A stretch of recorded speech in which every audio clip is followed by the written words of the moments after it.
সিলেটের আইন শৃঙ্খলা কেমন আছে তার থেকে বেশি গুরুত্বপূর্ণ হচ্ছে সিলেটের আইন শৃঙ্খলা পরিস্থিতি আমরা কেমন দেখতে চাই। প্রথম হলো, সিলেটে আমরা কোনো মাদকের আনাগোনা দেখতে চাই না। দ্বিতীয়ত, সিলেটে আমরা কোনো অনলাইন জুয়া দেখতে চাই না। সিলেটে কোনো কিশোর গ্যাংয়ের তৎপরতা আমরা দেখতে চাই না। গত 2 ঘন্টা যাবৎ আমি সিলেট মেট্রোপলিটন পুলিশের কমিশনার এবং তার অধীনস্থ কর্মকর্তাদের সাথে আমরা দীর্ঘক্ষণ বৈঠক করেছি।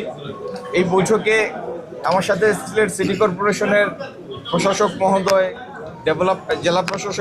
জেলা পরিষদের প্রশাসক মহোদয়, ডেভেলপমেন্ট অথরিটির চেয়ারম্যান, মহানগর বিএনপির সভাপতি, সাধারণ সম্পাদক সহ আমরা ছিলাম এবং এবং আমাদের সিলেট 6 আসনের মাননীয় সংসদ সদস্য জনাব ইমরান আহমেদ চৌধুরী ছিলেন। কই তো